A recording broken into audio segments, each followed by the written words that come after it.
O padrão Bitcoin Audiobook, edição brasileira. Capítulo 8. Dinheiro digital. A revolução global das telecomunicações, começando com a produção do primeiro computador totalmente programável nos anos 50, invadiu um número crescente de aspectos materiais da vida, fornecendo soluções de engenharia para problemas antigos. Enquanto os bancos e startups utilizavam cada vez mais computadores e redes para pagamentos e manutenção de registros, as inovações bem-sucedidas não forneciam uma nova forma de dinheiro, e as inovações que tentavam fornecer uma nova forma de dinheiro falharam. O Bitcoin representa a primeira solução verdadeiramente digital para o problema do dinheiro, e nele encontramos uma solução potencial para os problemas de vendabilidade, solidez e soberania.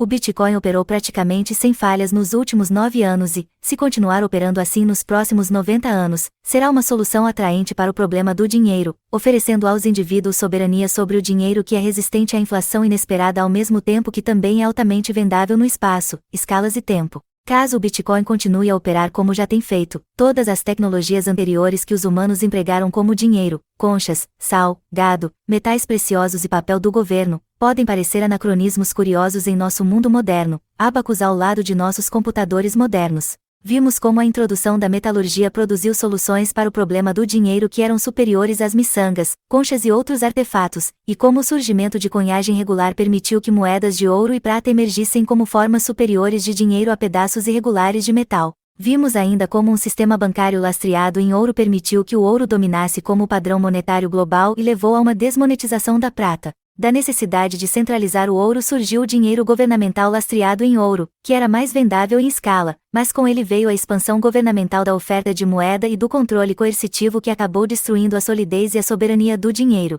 A cada passo, os avanços e realidades tecnológicas moldavam os padrões monetários empregados pelas pessoas, e as consequências para as economias e a sociedade eram enormes. Sociedades e indivíduos que escolheram um padrão monetário sólido, como os romanos sob César, os bizantinos sob Constantino ou os europeus sob o padrão ouro foram beneficiados imensamente. Aqueles que tinham moeda fraca ou tecnologicamente inferior, como os habitantes de Iap com a chegada de OQF, os africanos ocidentais usando miçangas de vidro ou os chineses com padrão de prata no século XIX, pagaram um preço muito alto. Bitcoin representa uma nova solução tecnológica para os problemas de dinheiro, nascido na era digital, utilizando várias inovações tecnológicas que foram desenvolvidas nas últimas décadas e sendo mais um passo nas muitas tentativas de produzir dinheiro digital para entregar algo que era quase inimaginável antes de ser inventado. Para entender o porquê, vamos nos concentrar nas propriedades monetárias do Bitcoin, bem como no desempenho econômico da rede desde o seu início. Da mesma maneira que um livro sobre o padrão ouro não discutirá as propriedades químicas do ouro, este capítulo não se aprofundará nos detalhes técnicos da operação da rede Bitcoin, concentrando-se nas propriedades monetárias da moeda Bitcoin. Bitcoin como dinheiro digital. Para entender o significado de uma tecnologia para o dinheiro digital, é instrutivo olhar para o mundo antes da criação do Bitcoin, quando era possível dividir os métodos de pagamento em duas categorias distintas e sem sobreposição. 1. Pagamentos em dinheiro em espécie, realizados pessoalmente entre duas partes. Esses pagamentos têm a conveniência de serem imediatos, finais e não requerem confiança de nenhuma das partes na transação. Não há atraso na execução do pagamento e nenhum terceiro pode efetivamente intervir para interromper esses pagamentos. Sua principal desvantagem é a necessidade de as duas partes estarem fisicamente presentes no mesmo local e ao mesmo tempo, um problema que se torna cada vez mais acentuado à medida que as telecomunicações aumentam a probabilidade de os indivíduos quererem fazer transações com pessoas que não estão na proximidade imediata. 2. Pagamentos intermediados, que exigem terceiros confiáveis, e incluem cheques, cartões de crédito, cartões de débito, transferências bancárias, serviços de transferência de dinheiro e inovações mais recentes, como o PayPal. Por definição, o pagamento intermediado envolve um terceiro responsável pela transferência de dinheiro entre as duas partes envolvidas na transação. As principais vantagens dos pagamentos intermediados são permitir pagamentos sem que as duas partes tenham que estar no mesmo local ao mesmo tempo e permitir que o pagador faça o pagamento sem ter que carregar seu dinheiro com ela. Sua principal desvantagem é a confiança necessária na execução das transações, o risco de terceiros serem comprometidos, os custos e o tempo necessários para o pagamento ser concluído e liberado para permitir que o destinatário o gaste. Ambas as formas de pagamento têm suas vantagens e desvantagens, e a maioria das pessoas recorre a uma combinação das duas em suas transações econômicas. Antes da invenção do Bitcoin, os pagamentos intermediados incluíam, embora não se limitassem a, todas as formas de pagamento digital. A natureza dos objetos digitais, desde o início dos computadores, é que eles não são escassos. Eles podem ser reproduzidos sem fim e, como tal, era impossível fazer uma moeda com eles, porque enviá-los apenas os duplicaria. Qualquer forma de pagamento eletrônico tinha que ser realizada por um intermediário, devido ao risco de gasto duplicado. Não havia como garantir que o pagador fosse honesto com seus fundos e não os usaria mais de uma vez, a menos que houvesse um terceiro confiável que supervisionasse a conta e que fosse capaz de verificar a integridade dos pagamentos realizados. As transações em dinheiro estavam confinadas à esfera física do contato direto, enquanto todas as formas de pagamento digitais tinham que ser supervisionadas por terceiros. Após anos de inovadoras tentativas e erros de muitos programadores, e contando com uma ampla gama de tecnologias, o Bitcoin foi a primeira solução de engenharia que permitiu pagamentos digitais sem precisar contar com um terceiro intermediário de confiança. Por ser o primeiro objeto digital cuja escassez é possível de ser verificada, o Bitcoin é o primeiro exemplo de dinheiro digital. Existem várias desvantagens na transação através de terceiros confiáveis que tornam o dinheiro digital uma proposta valiosa para muitos. Terceiros são, por sua própria natureza, uma fraqueza adicional de segurança. Envolver uma parte extra em sua transação introduz inerentemente riscos, porque abre novas possibilidades de roubo ou falha técnica. Além disso, o pagamento por intermediários deixa as partes vulneráveis à vigilância e às proibições das autoridades políticas. Em outras palavras, quando se utilizavam pagamentos digitais, era necessário confiar em um terceiro e isso sempre trazia o risco de autoridades políticas interromperem o pagamento usando pretextos variados como segurança, terrorismo ou lavagem de dinheiro. Para piorar a situação, os pagamentos intermediados sempre envolvem um risco de fraude, o que aumenta os custos de transação e atrasa a liquidação final dos pagamentos. Em outras palavras, os pagamentos intermediados retiram uma parcela significativa das propriedades do dinheiro como meio de troca controlado por seu proprietário, com alta liquidez para ele vender quando quiser. Historicamente, uma das características mais persistentes do dinheiro é a fungibilidade. Qualquer unidade de dinheiro é equivalente a qualquer outra unidade, e liquidez, capacidade do proprietário de vender rapidamente a preço de mercado. As pessoas escolhem dinheiro que é fungível e líquido porque querem soberania sobre seu dinheiro. O dinheiro soberano contém dentro de si toda a permissão necessária para gastá-lo. O desejo de outros de mantê-lo excede a capacidade de outros de impor controle sobre ele.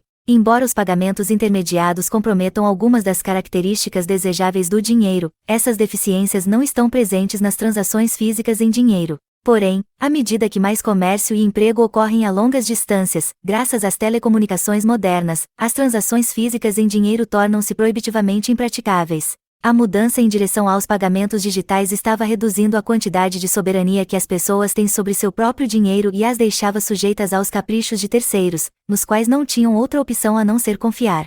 Além disso, a saída do ouro, que é dinheiro que ninguém pode imprimir, em direção a moedas fiduciárias, cuja oferta é controlada pelos bancos centrais, reduziu ainda mais a soberania das pessoas sobre sua riqueza e as deixou impotentes diante da lenta erosão do valor de seu dinheiro enquanto os bancos centrais inflaram a oferta de dinheiro para financiar o funcionamento do governo. Tornou-se cada vez mais impraticável acumular capital e riqueza sem a permissão do governo que emite esse dinheiro. A motivação de Satoshi Nakamoto para o Bitcoin foi criar uma forma puramente ponto a ponto de dinheiro eletrônico que não exigiria confiança de terceiros nas transações e cuja oferta não pode ser alterada por nenhuma outra parte. Em outras palavras, o Bitcoin traria os recursos desejáveis do dinheiro físico, falta de intermediários, finalização das transações, para o mundo digital e combiná-los com uma política monetária rígida que não pode ser manipulada para produzir inflação inesperada para beneficiar uma parte externa às custas dos detentores do dinheiro.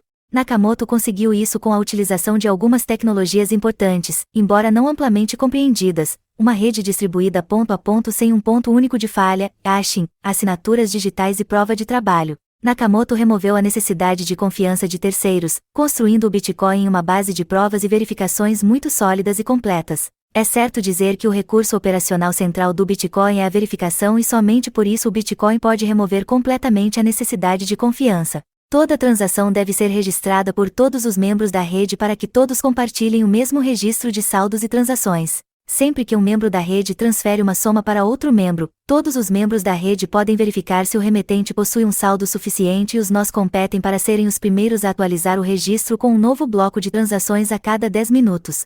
Para que um nó insira um bloco de transações no registro, ele precisa gastar poder de processamento na solução de problemas matemáticos complicados, difíceis de resolver, mas cuja solução correta é fácil de verificar. Este é o sistema de prova de trabalho, POW, do inglês Proof of Work, e somente com uma solução correta um bloco pode ser confirmado e verificado por todos os membros da rede. Embora esses problemas matemáticos não estejam relacionados às transações do Bitcoin, eles são indispensáveis à operação do sistema, pois forçam os nós de verificação a gastar poder de processamento que seria desperdiçado se incluíssem transações fraudulentas. Depois que um nó resolve a prova de trabalho corretamente e anuncia as transações, outros nós na rede votam em sua validade e uma vez que a maioria decide aprovar o bloco, os nós começam a confirmar transações em um novo bloco a ser emendado ao bloco anterior e resolvendo a sua nova prova de trabalho. Fundamentalmente, o nó que confirma um bloco válido de transações na rede recebe uma recompensa por bloco que consiste em Bitcoin recém-criado adicionados à oferta, juntamente com todas as taxas de transação pagas pelas pessoas que estão realizando a transação. Esse processo é chamado mineração, análogo à mineração de metais preciosos, e é por isso que os nós que resolvem a prova de trabalho são conhecidos como mineradores. Essa recompensa por bloco compensa os mineradores pelos recursos que eles comprometeram com a prova de trabalho. Em um banco central moderno, o novo dinheiro criado destina-se ao financiamento de empréstimos e gastos do governo. No Bitcoin, o novo dinheiro destina-se apenas àqueles que gastam recursos na atualização do registro. Nakamoto programou o Bitcoin para produzir um novo bloco aproximadamente a cada 10 minutos, e para cada bloco conter uma recompensa de 50 moedas nos primeiros 4 anos de operação do Bitcoin, a ser reduzido pela metade depois em 25 moedas e depois a cada 4 anos dividindo pela metade.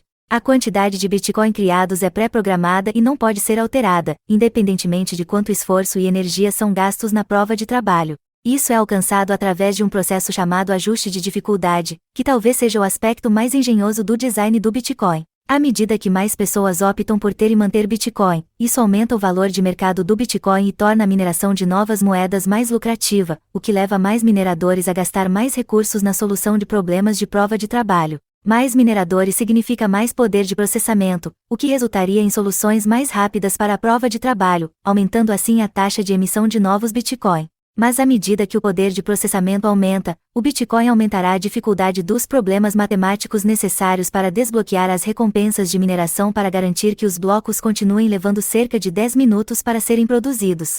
O ajuste de dificuldade é a tecnologia mais confiável para gerar moeda forte e limitar o aumento da razão entre estoque e fluxo, e torna o Bitcoin fundamentalmente diferente de qualquer outra moeda. Enquanto o aumento no valor de qualquer moeda leva a mais recursos dedicados à sua produção e, portanto, a um aumento em sua oferta, à medida que o valor do Bitcoin aumenta, mais esforço para produzir Bitcoin não leva à produção de mais Bitcoin. Em vez disso, apenas leva a um aumento no poder de processamento necessário para confirmar transações válidas na rede Bitcoin, que serve apenas para tornar a rede mais segura e difícil de comprometer. Bitcoin é a moeda mais forte já inventada. O crescimento de seu valor não pode aumentar sua oferta, só pode tornar a rede mais segura e imune a ataques. Para qualquer outra moeda, à medida que seu valor aumenta, quem pode produzi-la começará a produzir mais. Sejam pedras raí, conchas, prata, ouro, cobre ou dinheiro governamental, todos terão um incentivo para tentar produzir mais. Quanto mais difícil era produzir novas quantidades de moeda em resposta a aumentos de preços, maior a probabilidade de ser adotada amplamente e usada, e mais uma sociedade prosperava porque significaria que os esforços das pessoas em produzir riqueza serão direcionados a servir um ao outro, e não a produzir mais moeda, uma atividade sem valor agregado para a sociedade, porque qualquer oferta de moeda é suficiente para administrar qualquer economia. O ouro se tornou a moeda principal de todas as sociedades civilizadas, precisamente porque era mais difícil de produzir, mas o ajuste de dificuldade do Bitcoin o torna ainda mais difícil de produzir. Um aumento maciço no preço do ouro, a longo prazo, levará à produção de maiores quantidades, mas não importa o quão alto o preço dos Bitcoin aumente, a oferta permanece a mesma e a segurança da rede só aumenta. A segurança do Bitcoin reside na simetria entre o custo de resolver a prova de trabalho necessária para confirmar uma transação no registro e o custo de verificar sua validade. Custa quantidades cada vez maiores de eletricidade e poder de processamento para registrar transações, mas o custo de verificar a validade das transações é próximo de zero e permanecerá nesse nível, não importa quanto o Bitcoin cresça. Tentar lançar transações fraudulentas no registro do Bitcoin é desperdiçar deliberadamente recursos na resolução da prova de trabalho, apenas para observar os nós a rejeitarem quase sem nenhum custo, retendo assim a recompensa em bloco do minerador. Com o passar do tempo, torna-se cada vez mais difícil alterar o registro, pois a energia necessária é maior que a energia já gasta, que apenas cresce com o tempo. Esse processo iterativo altamente complexo cresceu para exigir grandes quantidades de poder de processamento e eletricidade, mas produz um registro de propriedade e transações que está além de qualquer disputa, sem ter que confiar na confiabilidade de terceiros. O Bitcoin é construído com 100% de verificação e 0% de confiança. O registro compartilhado do Bitcoin pode ser remetido às pedras-raí da ilha IAP discutidas no capítulo 2, na medida em que o dinheiro realmente não se move para que as transações ocorram. Em IAP, os ilhéus se reuniam para anunciar a transferência da propriedade de uma pedra de uma pessoa para outra e a cidade inteira saberia quem possuía qual pedra.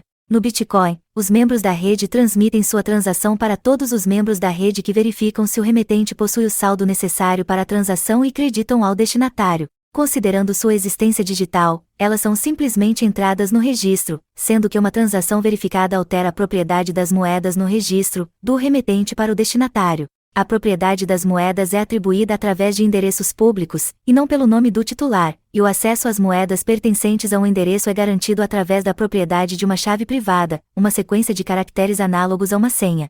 Enquanto o peso físico das pedras-raí torna sua divisibilidade altamente impraticável, o Bitcoin não enfrenta esse problema. A oferta de Bitcoin é composta por um máximo de 21 milhões de moedas, cada uma das quais é divisível em 100 milhões satoshis, tornando-o altamente vendável em várias escalas.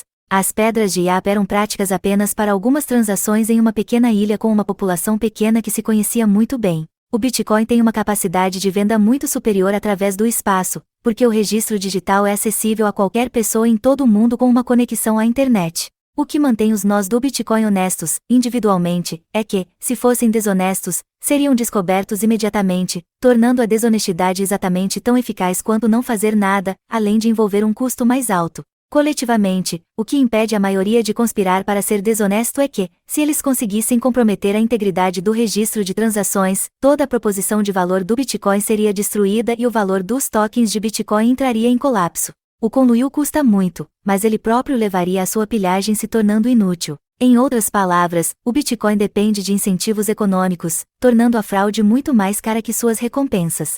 Não se confia em nenhuma única entidade para manter o registro e nenhum indivíduo pode alterá-lo sem o consentimento da maioria dos membros da rede. O que determina a validade da transação não é a palavra de uma única autoridade, mas o software executando os nós individuais na rede. Ralph Merkle, inventor da estrutura de dados da árvore Merkle, que é utilizada pelo Bitcoin para registrar transações, tinha uma maneira notável de descrever o Bitcoin.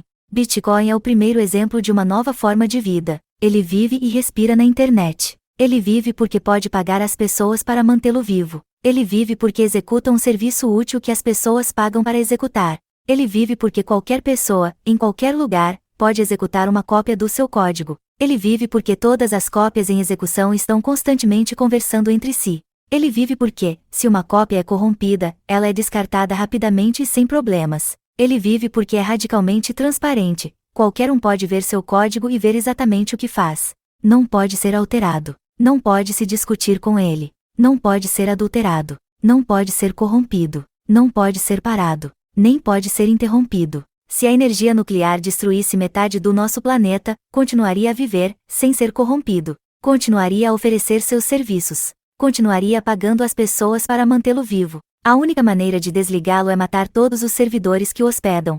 O que é difícil, porque muitos servidores o hospedam, em muitos países, e muitas pessoas querem usá-lo. Realisticamente, a única maneira de matá-lo é tornar o serviço que ele oferece tão inútil e obsoleto que ninguém queira usá-lo. Tão obsoleto que ninguém queira pagar por isso. Ninguém queira hospedá-lo. Então não terá dinheiro para pagar a ninguém. Então morrerá de fome. Mas enquanto houver pessoas que desejam usá-lo, é muito difícil matar, corromper, parar ou interromper. O Bitcoin é uma tecnologia que sobrevive pela mesma razão que a roda, a faca, o telefone ou qualquer outra tecnologia sobrevive, oferece aos seus usuários benefícios de usá-lo. Usuários, mineradores e operadores de nós são recompensados economicamente por interagir com o Bitcoin, e é isso que o mantém funcionando. Vale acrescentar que todas as partes que fazem o Bitcoin funcionar são individualmente dispensáveis para sua operação. Ninguém é essencial para o Bitcoin. Se alguém quiser alterar o Bitcoin é perfeitamente capaz de continuar operando como está sem qualquer contribuição que alguém tenha para ele.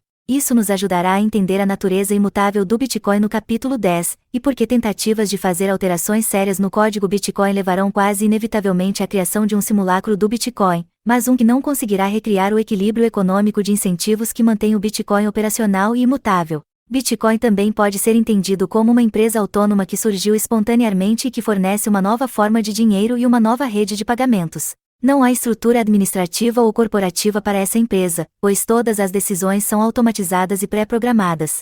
Os programadores voluntários em um projeto de código aberto podem apresentar alterações e melhorias no código, mas cabe aos usuários optar por adotá-las ou não. A proposta de valor dessa empresa é que sua oferta monetária é completamente inelástica em resposta ao aumento da demanda e do preço. Em vez disso, o aumento da demanda apenas leva a uma rede mais segura devido ao ajuste da dificuldade de mineração. As mineradoras investem eletricidade e poder de processamento na infraestrutura de mineração que protege a rede porque são recompensadas por isso. Os usuários de Bitcoin pagam taxas de transação e compram as moedas dos mineradores porque desejam utilizar o dinheiro digital e se beneficiar da valorização ao longo do tempo e, no processo, financiam o investimento dos mineradores na operação da rede. O investimento em hardware de mineração de prova de trabalho torna a rede mais segura e pode ser entendido como o capital da empresa. Quanto mais a demanda pela rede cresce, mais valiosas são as recompensas e as taxas de transação dos mineradores, o que exige mais poder de processamento para gerar novas moedas, aumentar o capital da empresa, tornar a rede mais segura e as moedas mais difíceis de produzir. É um arranjo econômico que foi produtivo e lucrativo para todos os envolvidos, o que, por sua vez, leva a rede a continuar crescendo em um ritmo surpreendente. Com esse design tecnológico, Nakamoto conseguiu inventar a escassez digital. Bitcoin é o primeiro exemplo de um bem digital que é escasso e não pode ser reproduzido infinitamente. Embora seja trivial enviar um objeto digital de um local para outro em uma rede digital, como é feito com e-mails, mensagens de texto ou downloads de arquivos, é mais preciso descrevê-los como cópia em vez de envio, porque os objetos digitais permanecem com o remetente e podem ser reproduzidos infinitamente. Bitcoin é o primeiro exemplo de um bem digital cuja transferência impede que ele seja de propriedade do remetente. Além da escassez digital, o Bitcoin também é o primeiro exemplo de escassez absoluta, a única mercadoria líquida, digital ou física, com uma quantidade fixa definida que não pode ser concebivelmente aumentada. Até a invenção do Bitcoin, a escassez era sempre relativa, nunca absoluta. É um equívoco comum imaginar que qualquer bem físico é finito ou absolutamente escasso, porque o limite da quantidade que podemos produzir de qualquer bem nunca é sua prevalência no planeta, mas o esforço e o tempo dedicados a produzi-lo. Com sua escassez absoluta, o Bitcoin é altamente vendável ao longo do tempo. Este é um ponto crítico que será explicado mais adiante no capítulo 9 sobre o papel do Bitcoin como uma reserva de valor, oferta, valor e transações. Sempre foi teoricamente possível produzir um ativo com uma taxa de crescimento da oferta previsivelmente constante ou baixa para permitir que ele mantivesse seu papel monetário, mas a realidade, como sempre, se mostrou muito mais complicada do que a teoria. Os governos nunca permitiriam que as partes privadas emitissem suas próprias moedas privadas e conseguissem transgredir a maneira principal pela qual o governo se financia e cresce. Portanto, o governo sempre desejará monopolizar a produção monetária e enfrentar uma tentação muito forte de aumentar a oferta monetária. Mas com a invenção do Bitcoin, o mundo finalmente chegou a uma forma sintética de dinheiro que possui uma rigidez que governe sua baixa taxa de crescimento da oferta. O Bitcoin retira completamente os macroeconomistas, políticos, presidentes, líderes revolucionários, ditadores militares e especialistas de TV da política monetária. O crescimento da oferta monetária é determinado por uma função programada adotada por todos os membros da rede. Poderia ter havido um tempo no início desta moeda em que esse cronograma de inflação poderia ter sido concebivelmente alterado, mas esse tempo já passou. Para todos os propósitos e intenções práticas, o cronograma de inflação do Bitcoin, como seu registro de transações, é imutável. Enquanto nos primeiros anos de existência do Bitcoin o crescimento da oferta foi muito alto e a garantia de que o cronograma de fornecimento não seria alterado não era totalmente crível, com o passar do tempo, a taxa de crescimento da oferta diminuiu e a credibilidade da rede em manter esse cronograma de oferta aumentou e continua a aumentar a cada dia em que nenhuma alteração séria é feita na rede.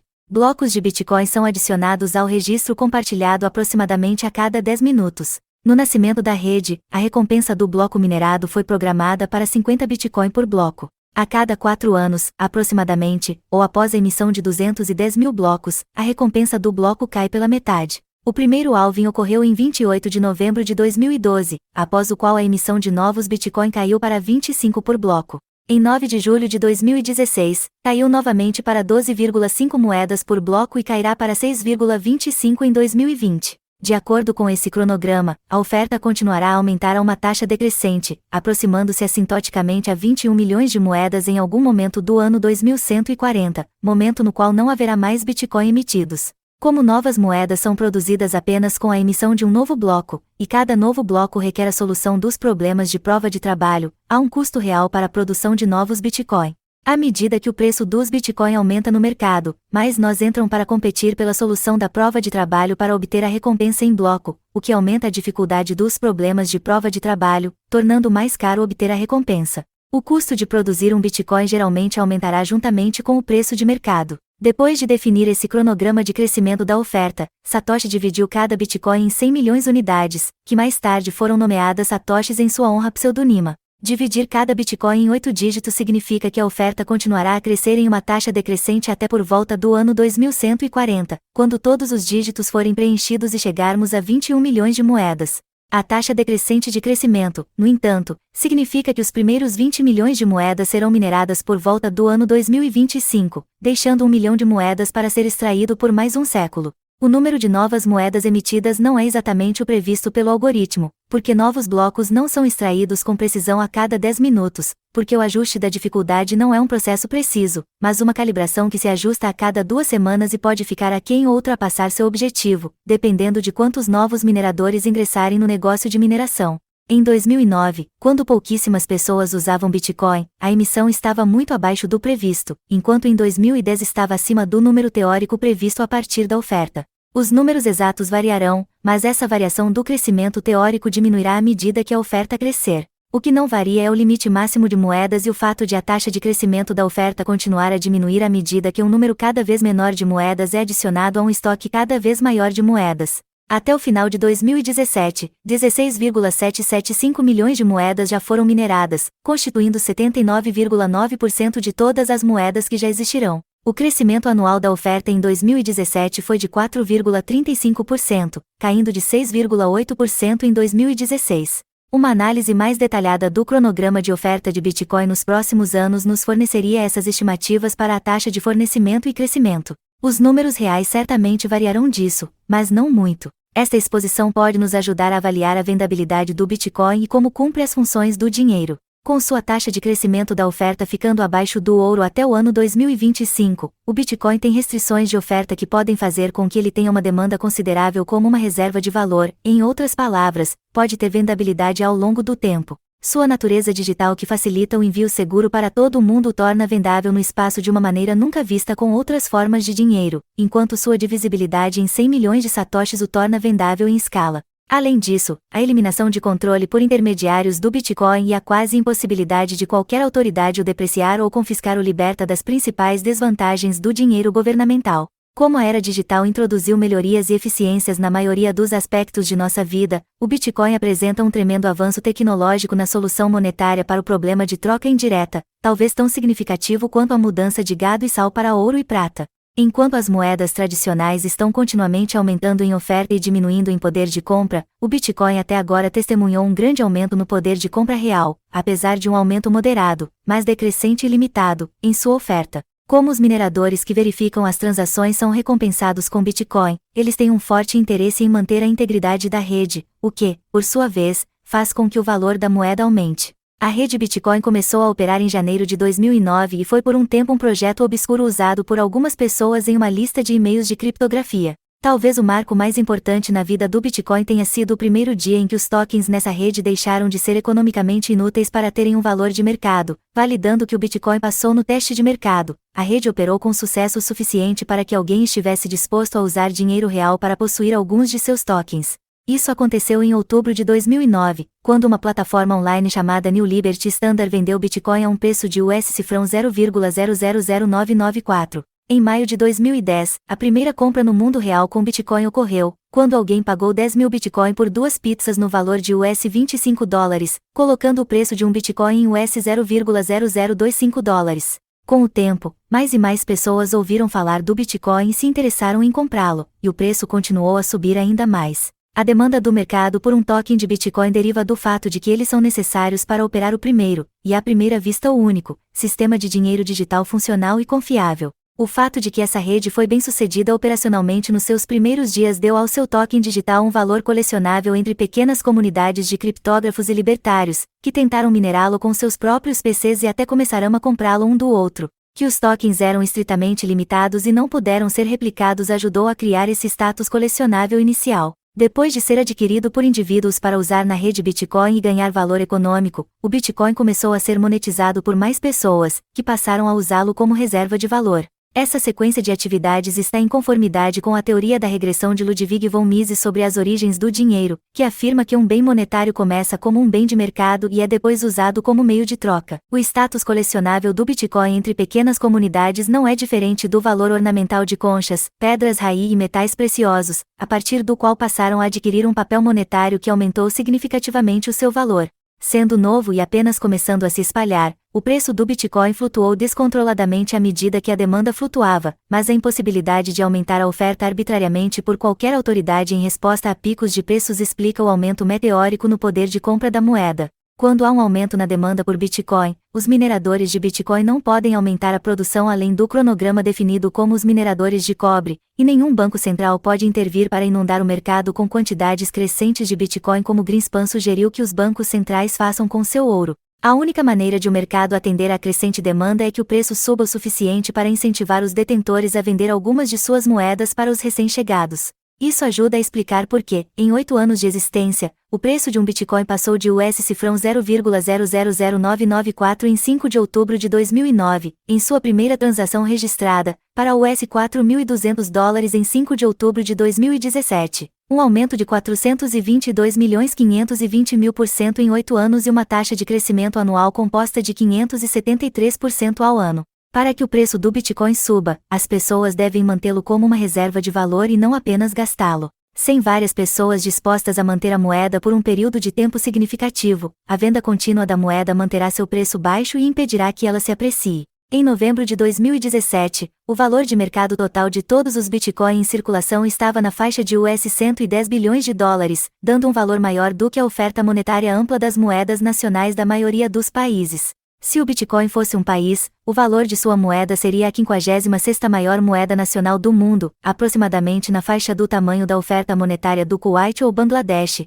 maior que a de Marrocos e Peru, mas menor que a Colômbia e o Paquistão. Se fosse comparado com a oferta de dinheiro em sentido estrito, o valor da oferta do Bitcoin seria classificado em torno do 33º no mundo, com um valor semelhante à oferta de dinheiro em sentido estrito do Brasil, Turquia e África do Sul. Talvez seja uma das conquistas mais notáveis da internet que uma economia online que surgiu espontânea e voluntariamente em torno de uma rede projetada por um programador anônimo cresceu em 9 anos para agregar mais valor do que o da oferta monetária da maioria dos estados-nação e moedas nacionais. Essa política monetária conservadora e o consequente aumento do valor de mercado dos bitcoins são vitais para a operação bem-sucedida do Bitcoin, pois é a razão pela qual os mineradores têm um incentivo para gastar eletricidade e poder de processamento na verificação honesta das transações. Se o Bitcoin tivesse sido criado com uma política monetária fraca, como aquela que é recomendada por um economista keynesiano ou monetarista, sua oferta monetária aumentaria proporcionalmente ao número de usuários ou transações, mas nesse caso teria permanecido um experimento marginal entre entusiastas da criptografia online. Nenhuma quantidade séria de poder de processamento seria destinada à mineração, pois não faria sentido investir pesadamente na verificação de transações e na solução de provas de trabalho para obter tokens que serão desvalorizados à medida que mais pessoas usarem o sistema. As políticas monetárias expansionistas das economias e dos economistas modernos nunca ganharam livremente o teste de adoção do mercado, mas foram impostas por leis governamentais, como discutido anteriormente. Como um sistema voluntário sem mecanismo para forçar as pessoas a usá-lo, o Bitcoin deixaria de atrair uma demanda significativa e, como resultado, seu status como um dinheiro digital de sucesso não seria garantido. Embora as transações possam ser realizadas sem a necessidade de confiança de terceiros, a rede estará vulnerável ao ataque de qualquer ator malicioso que mobilize grandes quantidades de poder de processamento. Em outras palavras, sem uma política monetária conservadora e um ajuste de dificuldade, o Bitcoin teria sucesso apenas teoricamente como dinheiro digital, mas permaneceria inseguro demais para ser amplamente utilizado na prática. Nesse caso, o primeiro concorrente do Bitcoin que introduzisse uma política monetária forte tornaria a atualização do registro e a produção de novas unidades progressivamente mais caras. O alto custo da atualização do registro incentivaria os mineradores a serem honestos com a atualização do registro, tornando a rede mais segura do que os concorrentes com dinheiro fraco. O crescimento do preço é um reflexo do crescente uso e utilidade que a rede oferece a seus usuários. O número de transações na rede também cresceu rapidamente, enquanto 32.687 transações foram realizadas em 2009, a uma taxa de 90 transações por dia. O número cresceu para mais de 103 milhões de transações em 2017, a uma taxa diária de 284.797 transações.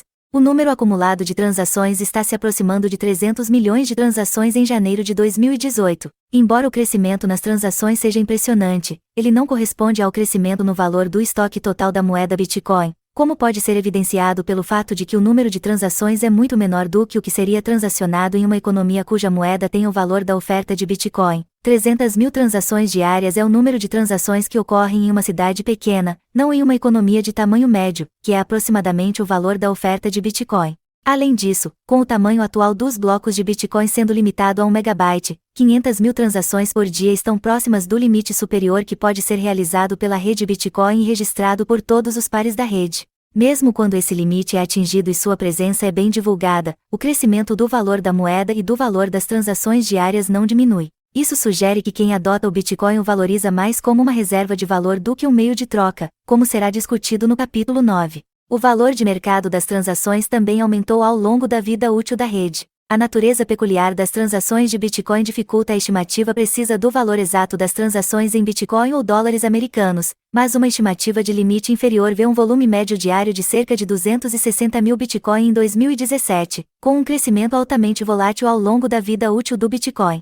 Embora o valor das transações de Bitcoin não tenha aumentado consideravelmente ao longo do tempo, o valor de mercado dessas transações em dólares norte-americanos aumentou. O volume de transações foi de US 375,6 bilhões de dólares em US cifrão em 2017. No total, em seu 9º aniversário, o Bitcoin havia processado $500 bilhão em transações de dólares, com o valor em dólares calculado no momento da transação. Outra medida do crescimento da rede Bitcoin é o valor das taxas de transação necessárias para processar as transações. Embora as transações com Bitcoin possam teoricamente ser processadas gratuitamente, cabe aos mineradores processá-las, e quanto maior a taxa, mais rapidamente elas poderão ser atraídas para serem processadas. Nos primeiros dias em que o número de transações era pequeno, as mineradoras processavam transações que não incluíam uma taxa porque o subsídio do bloco das novas moedas valia o esforço. À medida que a demanda por transações de Bitcoin crescia, os mineradores poderiam se dar ao luxo de ser mais seletivos e priorizar as transações com taxas mais altas. As taxas estavam abaixo de US cifrão 0,1 por transação até o final de 2015 e começaram a subir acima de US $1 por transação no início de 2016. Com o rápido aumento no preço do Bitcoin em 2017, a taxa média diária de transações atingiu US $7 no final de novembro. Examinando os dados de preços do ouro e das principais moedas nacionais e criptográficas mostram uma diferença marcante na volatilidade do preço de mercado dessas moedas. Os retornos diários foram coletados nos 5 anos anteriores para ouro, principais moedas fiduciárias e Bitcoin. As principais moedas nacionais tiveram um desvio padrão 7 vezes menor do que do Bitcoin. A volatilidade do Bitcoin deriva do fato de que sua oferta é totalmente inflexível e não responde a mudanças de demanda, porque está programado para crescer a uma taxa pré-determinada. Para qualquer mercadoria regular, a variação na demanda afetará as decisões de produção dos produtores da mercadoria. Um aumento na demanda faz com que aumentem sua produção, moderando o aumento do preço e permitindo aumentar sua lucratividade, enquanto uma diminuição na demanda faria com que os produtores diminuíssem sua oferta e permitissem minimizar as perdas. Uma situação semelhante existe com as moedas nacionais, onde os bancos centrais devem manter relativa estabilidade no poder de compra de suas moedas, definindo os parâmetros de sua política monetária para combater as flutuações do mercado. Com um cronograma de fornecimento totalmente responsivo à demanda e nenhum banco central para gerenciar o suprimento, provavelmente haverá volatilidade, principalmente nos estágios iniciais em que a demanda varia muito erraticamente de um dia para o outro e os mercados financeiros que lidam com Bitcoin ainda sejam pequenos. Mas à medida que o tamanho do mercado cresce, juntamente com a sofisticação e a profundidade das instituições financeiras que lidam com o Bitcoin, essa volatilidade provavelmente diminuirá. Com um mercado maior e mais líquido, é provável que as variações diárias da demanda se tornem relativamente menores, permitindo aos formadores de mercado lucrar com as variações de preços de proteção e suavizando o preço. Isso só será alcançado se e quando um grande número de participantes do mercado detiver Bitcoin com a intenção de mantê-los por longo prazo, aumentando significativamente o valor de mercado da oferta de Bitcoin e possibilitando um grande mercado líquido com apenas uma fração da oferta. Caso a rede atinja um tamanho estável em algum momento, o fluxo de entrada e saída de fundos será relativamente igual e o preço do Bitcoin poderá se estabilizar. Nesse caso, o Bitcoin ganharia mais estabilidade, além de ter liquidez suficiente para não se mover significativamente nas transações diárias do mercado. Mas enquanto o Bitcoin continua crescendo em adoção, sua apreciação atrai mais usuários, levando a uma apreciação adicional, tornando essa queda na volatilidade incomum. Enquanto o Bitcoin estiver crescendo, seu preço de token se comportará como o da ação de uma startup que alcança um crescimento muito rápido. Caso o crescimento do Bitcoin pare e se estabilize, ele deixaria de atrair fluxos de investimento de alto risco e se tornaria apenas um ativo monetário normal que se valoriza levemente a cada ano. Apêndice ao capítulo 8. A seguir, é apresentada uma breve descrição de 3 tecnologias utilizadas pelo Bitcoin. Hashing é um processo que pode pegar qualquer fluxo de dados como entrada e transformá-lo em um conjunto de dados de tamanho fixo, conhecido como hash, usando uma fórmula matemática não reversível. Em outras palavras, é trivial usar essa função para gerar um hash de tamanho uniforme para qualquer conjunto de dados, mas não é possível determinar a sequência original de dados do hash. O hash é essencial para a operação do Bitcoin, pois é usado em assinaturas digitais, prova de trabalho, árvores de Merkle, identificadores de transações, endereços de Bitcoin e várias outras aplicações. O hash em essência permite identificar um dado em público sem revelar nada sobre ele, que pode ser usado para ver com segurança e confiança se várias partes possuem os mesmos dados. Criptografia de chave pública é um método de autenticação que depende de um conjunto de números matematicamente relacionados, uma chave privada, uma chave pública e uma ou mais assinaturas. A chave privada, que deve ser mantida em segredo, pode gerar uma chave pública, que pode ser distribuída livremente porque não é possível determinar a chave privada examinando a chave pública. Este método é usado para autenticação. Depois que alguém publica sua chave pública, ele pode fazer o hash de alguns dados e depois assinar esse hash com sua chave privada para criar uma assinatura. Qualquer pessoa com os mesmos dados pode criar o mesmo hash e ver que foi usado para criar a assinatura, então, ela pode comparar a assinatura com a chave pública que recebeu anteriormente e verificar se as duas são matematicamente relacionadas, provando que a pessoa com a chave privada assinou os dados cobertos pelo hash. O Bitcoin utiliza a criptografia de chave pública para permitir a troca segura de valores em uma rede aberta não segura. Um detentor de Bitcoin só pode acessar seus Bitcoins se tiver as chaves privadas anexadas a eles, enquanto o endereço público associado a eles pode ser amplamente distribuído. Todos os membros da rede podem verificar a validade da transação, verificando se as transações que enviam o dinheiro vieram do proprietário da chave privada correta. No Bitcoin, a única forma de propriedade que existe é através da propriedade das chaves privadas. Rede.a. É uma estrutura de rede na qual todos os membros têm privilégios e obrigações iguais entre si. Não há coordenadores centrais que possam alterar as regras da rede. Operadores de nó que discordam de como a rede funciona não podem impor suas opiniões a outros membros da rede ou substituir seus privilégios. O exemplo mais conhecido de uma rede.a. é o BitTorrent, um protocolo para compartilhar arquivos online. Enquanto nas redes centralizadas os membros baixam arquivos de um servidor central que os hospeda, no BitTorrent os usuários baixam arquivos um do outro diretamente, divididos em pequenos pedaços. Depois que um usuário faz o download de uma parte do arquivo, ele pode se tornar uma semente para esse arquivo, permitindo que outros façam o download a partir deles. Com esse design, um arquivo grande pode se espalhar de forma relativamente rápida, sem a necessidade de servidores grandes e infraestrutura extensa para distribuí-lo, além de proteger contra a possibilidade de um ponto único de falha que comprometa o processo. Todo arquivo compartilhado na rede é protegido por um hash criptográfico que pode ser facilmente verificado para garantir que os nós que o compartilham não o tenham corrompido. Depois que as forças da lei conseguiram derrubar sites centralizados de compartilhamento de dados como Napster, a natureza descentralizada do BitTorrent significava que a aplicação da lei nunca poderia desligá-lo. Com uma crescente rede de usuários em todo o mundo, o BitTorrent em algum momento representou cerca de 1/3 de todo o tráfego da internet em todo o mundo. O Bitcoin utiliza uma rede semelhante ao BitTorrent, mas enquanto no BitTorrent os membros da rede compartilham os bits de dados que constituem um filme, música ou livro, no Bitcoin os membros da rede compartilham o livro razão de todas as transações Bitcoin.